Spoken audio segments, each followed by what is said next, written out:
Good morning and welcome to a rather sunny south of the lakes and the new Seal U.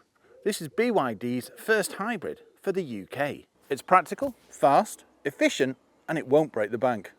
I'm Ben Quirk, welcome to Planet Auto. The Seal U, an SUV that's built on the same platform as the Seal, and if you remember, I think it was around 2 years ago we got to experience that fully electric vehicle. But BYD, with their knowledge and experience, think actually the UK probably want a hybrid. This is it, and it ticks so many boxes.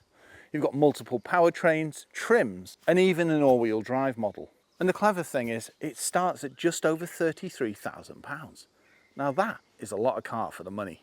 The one we have is the design. All-wheel drive, 0 to 60 in 5.9 seconds, dual motor, and some silly economy figures.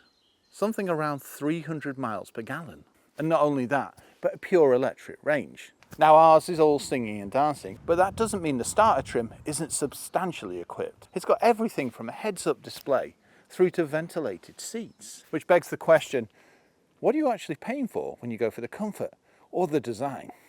Well, it's quite simple really. Essentially you're paying for either performance and a better range or just a better range. They've both got a 1.5 four-cylinder engine, but when it comes to the comfort, it's non-turbocharged and you also get 26.6 kilowatt battery. Whereas if you go for the boost of the design, you get an 18.3 kilowatt battery, meaning electric ranges differ from anything from around 40 miles up to 70. And that's pretty close to an MGHS. And because this is all-wheel drive, we get an extra motor on the rear axle. 90% of the time, this will be in electric, unless you're on places like motorways, to ensure maximum efficiency.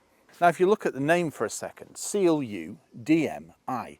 So DM stands for dual mode and I stands for intelligence. So the way that this works is you've got a pure electric mode, and that means that the wheels are driven 100% by the electric motor. Then HEV mode, so hybrid electric vehicle mode, an urban cycle that provides high fuel economy and high efficiency. When the battery falls below a set state of charge, the combustion engine automatically engages as a generator. You then have HEV parallel mode.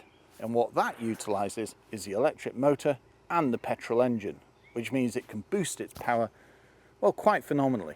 Also, a very seamless transition between modes. Now there's 4 colours to choose from. Premiums are £1,100 and that includes our sky blue, but it certainly looks the part. Now a little bit of history. BYD first appeared back in 1995 and they started making phone batteries for Nokias. Now they're the biggest suppliers of NEVs in the world. And it's staggering to look at the numbers that they sell monthly. And the batteries aren't just in BYDs, you'll also see them in models like Teslas. So this is built on the same platform as the Seal and other models. So E-Platform 3.0. It also utilises a blade battery. So it's smaller, more efficient. And when you look into some of the technology and efficiency levels, it's quite staggering. For a start, this has oil cooling. It also maintains 90% efficiency pretty much all the time and can get as high as 97%. And the beauty of this is it uses really small amounts of fuel. But the best part, it eliminates range anxiety because you've always got a petrol engine as a backup. So yes, it is a PHEV. The thing is, if you do so wish, you can just run it on petrol. It'll be far more efficient with the electric system. And that in mind means it's got a great BIK rating too. It also regens, so you won't be charging it as much as you think. Like many BYD models, this utilises ocean aesthetics. When you take a deeper look at the front, you can see exactly what I mean. Stylish, sleek, and the sculpted design makes this look rather unique. Rough and rugged, but sporty at the same time. When you look at every aspect of this vehicle, you can see that it's been designed with efficiency in mind. I mean, just look at the slope of the bonnet.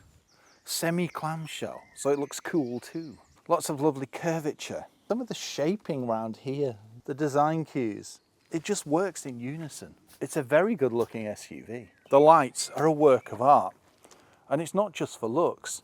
They have cluster LEDs that makes it a far wider beam. It's fully tech loaded. High beam assist, lots of safety, cameras, sensors, and a nice big windscreen. From the side, it looks rough and rugged with the plastic cladding. It's got great proportions and it melds off-road styling with sporty design cues. And you can see that efficiency is built into pretty much every facet of the car. Take the belt line that runs from the headlamp all the way to the rear tail. Now, some of the figures for this car are pretty mind-blowing considering its size and its weight. The thing is, it's not all about efficiency. Obviously, looks play a massive part. It's not overchromed either. It really works with the blue. We've even got sporty roof rails in aluminium. Load limit for these, 75 kilos. We've got decent space in the arches and some rather smart alloy wheels and a decent profile tyre, meaning it's comfortable on roads and off roads. I mean, just look at the ride height. Yes, you're not going to be going green laning, but it'll take you off the beaten track without any problem whatsoever.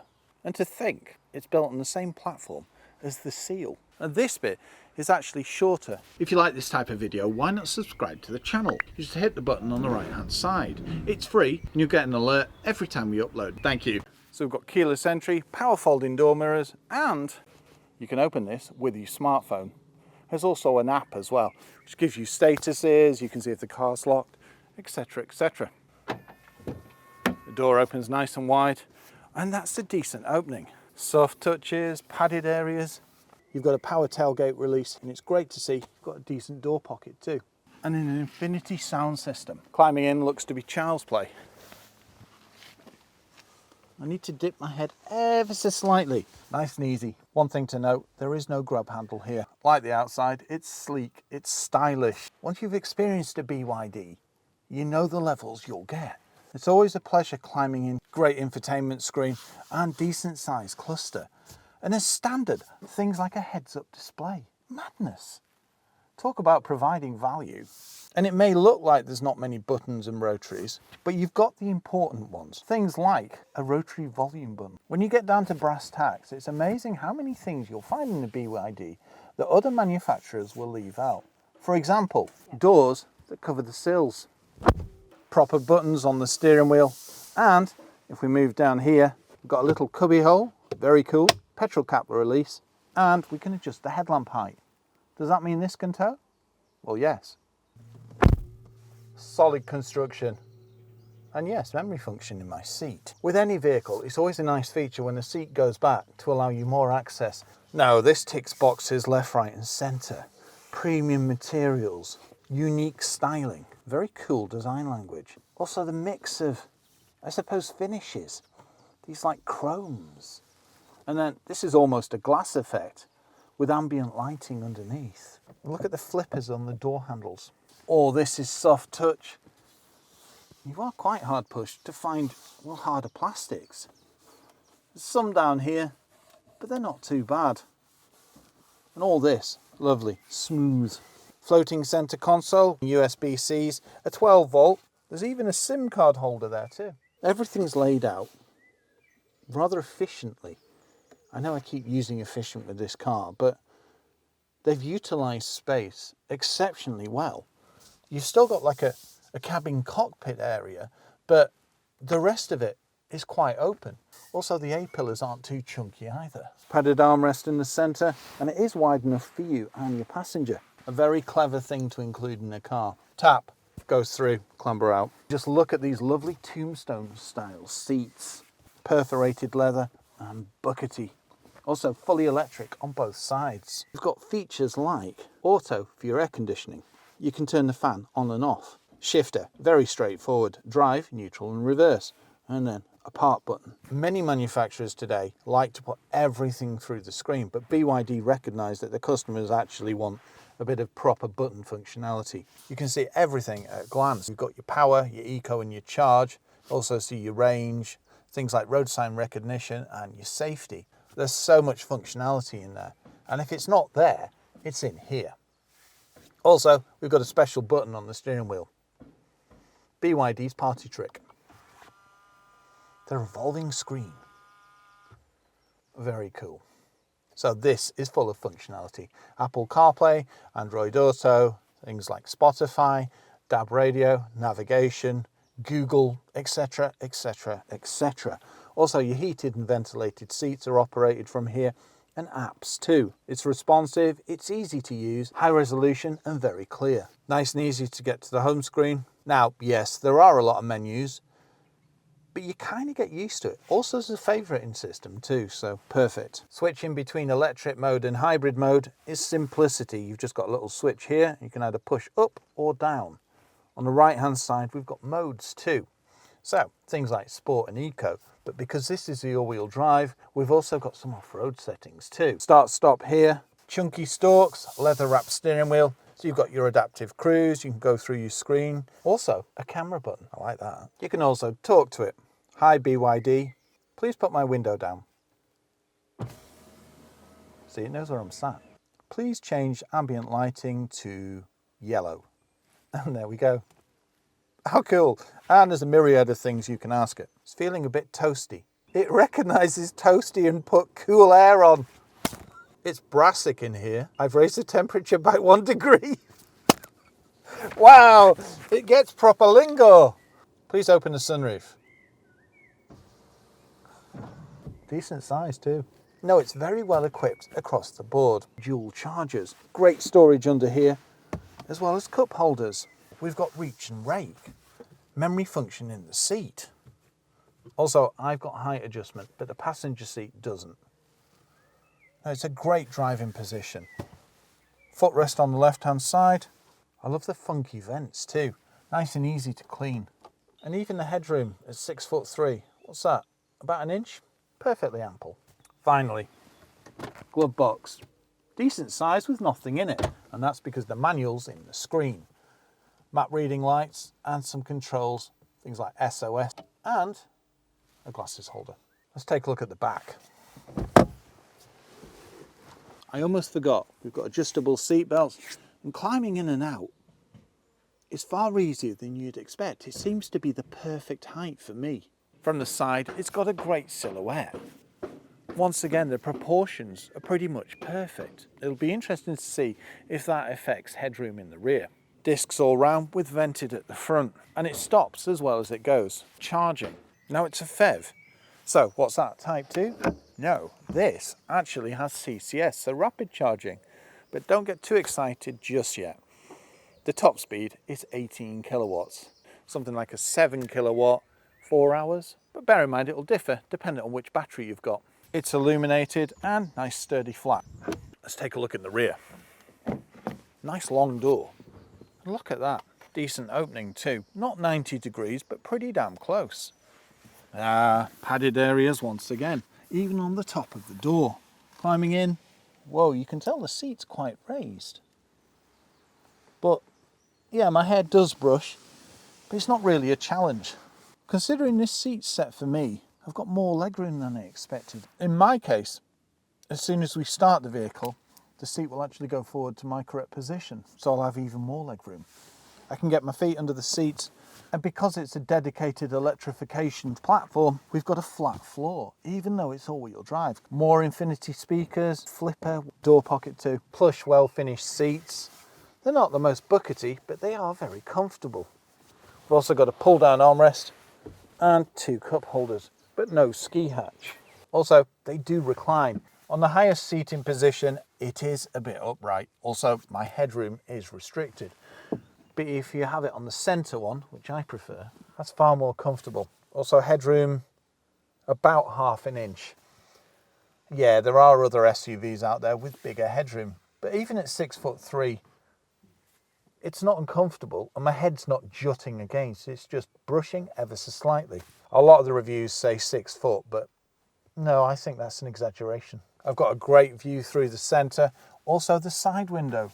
It's a decent size and my eye line's here, so perfect. The sunroof makes it nice and light and airy, even with a dark headliner and dark interior. It hasn't got the biggest rear window, but it is ample. You've also got little rear quarter lights. Yes, we've got hard plastics. It'd be nice to see that wrapped in something.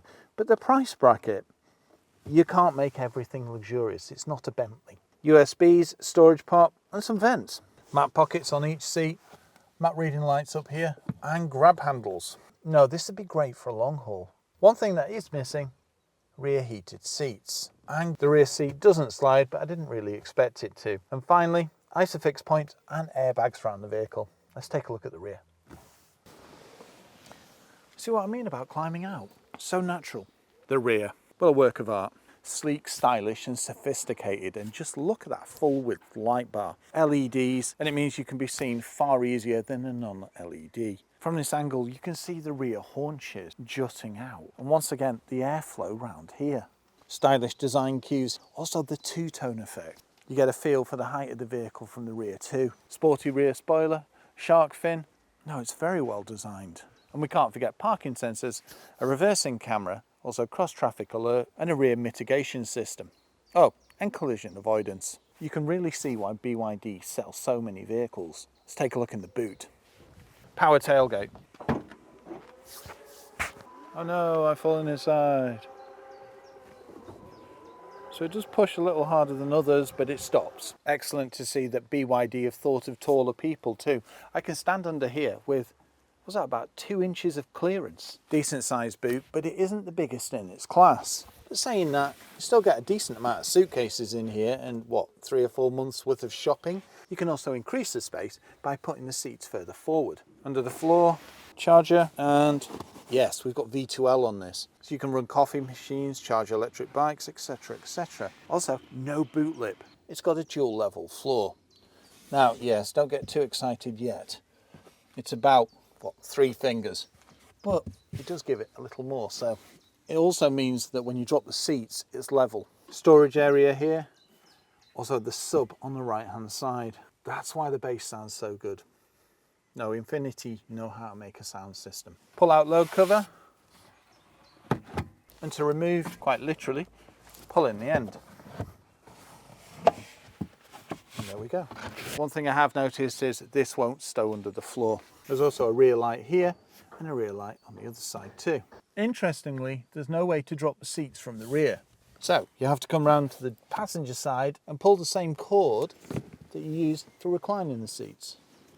It doesn't lay entirely flat, but it's pretty good. And that's the difference with this lifted.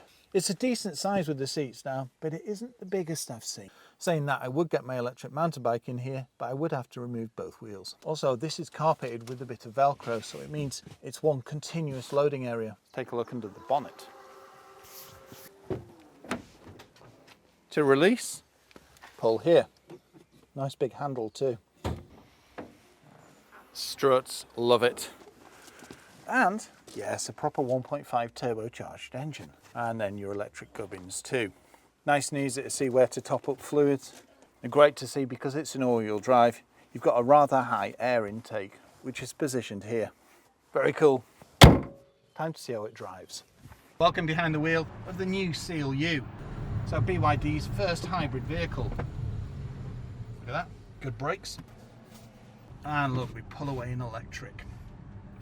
That's the thing, this has got hybrid mode and electric mode. If truth be known, it's actually 2 hybrid modes. One, where you can engage the petrol engine, observe, floor it, and then it kicks both. So under the bonnet, we've got a 1.5 turbo engine, an electric motor, sorry, 2 electric motors, because we've got the all-wheel drive and a blade battery. And the thing about this one is, it's pretty quick. 0 to 60 in just under 6 seconds. Also, it's got forgiving suspension. The other thing is, as we mentioned, it's hybrid. And there's not many hybrid BYDs to date. A lot of people aren't ready for that leap to electric, are they? No, so this is the perfect stepping stone. It is. Look at that view. Blimey. And look at this cornering. Very nice. Now it is on the lighter side, but if you put it in sport, well, that transforms it. It does get far weightier. We just pulled away an electric. So you do have a pure electric mode. So this one's got around 43. Ooh, look at the TVR. Lovely colour too. No, it's a joy to drive. It may not be as engaging as nimble as other SUVs,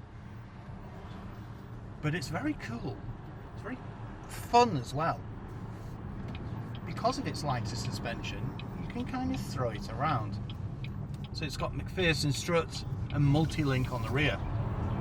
We do live in a lovely area. Well, I suppose it reminds me of previous gen of HS. So it kind of lumbers around more than, say, I don't know, a Sportage or BMW X2 or something along those lines. The thing is, it's fully under control. It's not that it's, what's the word, compromises the driving. It still feels, well, grounded. It's just you can feel that movement on top. But I suppose it makes even the bumpiest road Bouncy. yeah, well, no, not bouncy, less invasive. Well, it's just There's because no of the bangs bounce per rather se, than is there? bump. Exactly. It was literally that. Well, it's a pleasurable family SUV, isn't it? That's what it is. But it's quick too. It would be nice if it had stiffer suspension. I can understand why it hasn't. But yeah, the steering is pretty light. Even in sport mode, it's not weighty. The thing is, none of that detracts from the driving experience. Also, if you back off, you can feel the regen. So it's pretty much permanently charging as well. And if not, the petrol motor will sort that. So we set off with 20% of electric battery, and now we've got 22. So even in normal driving, it's going to keep recouping. See, that's a nice touch, isn't it? Oh yeah. Well, that's what we love about hybrids, isn't it? This is ticking a lot of boxes, isn't it? Oh yeah. Yeah, no, it's full of safety, it's full of tech, it's enjoyable, it's spacious. Also, I like the fact that you can reach everything easily, you know, and they've not got rid of all the buttons either. You know, just simple things like that. But the driving experience in itself is, as we mentioned, seamless, isn't it? Yes, very Plus, much even so. if you floor it, you can't really hear anything. No. You know, the equivalent Honda would be Yeah. and this isn't. I like your impression there, yeah. Well, that's what they do, isn't it? Yeah, I mean, up to 30 is very quick. Heads-up display, lovely. Decent size, very clear. Shows you all the information you need. I think it's the best heads-up display I've seen to date, to be honest. Yeah. And the fact you can get it on each trim is wonderful. That's astounding. Yeah. And ventilated seats on each trim as well. You know, there's so many things that add standard, all that safety. Lane keep assist, lane departure warning, adaptive cruise control, Collision mitigation. blind spot monitoring. Yeah. Honestly, it's amazing what they will actually put in as standard now. The thing is, we're seeing a lot of this from China, aren't we? We are, yeah. Moda and JQ and some other brands that are doing a similar thing. And it means that even if you buy a starter trim, essentially it's not a starter trim. I've got a feeling we'll get a bit of body roll. It's not that bad, is it? No, not at all. Interesting. So it's more in the mining subsidence areas. Yeah. So it's more to do with the state of the roads than it is to do with what you're driving. Oh, we've got snowfield there. Grass, grit, snow. Yeah, it might not be the most nimble vehicle in the world because of that pliable suspension, should we call it. But you can still have a little bit of fun. It'll put a smile on your face. And that's one of those things that I look for in an SUV. Add to that, 6-year warranty. The price, honestly, it's amazing what you get. There's a lot of car for the money. And it's BYD, so Exactly. it'll last. Ticking so many boxes. It's so cool. Economy, we're getting 47.1, but with the hybrid system, it's closer to in the hundreds. No, it's a pleasure on all fronts. On that note, I think it's time to get a pie, isn't it, Annabelle? Thanks for watching. Bye.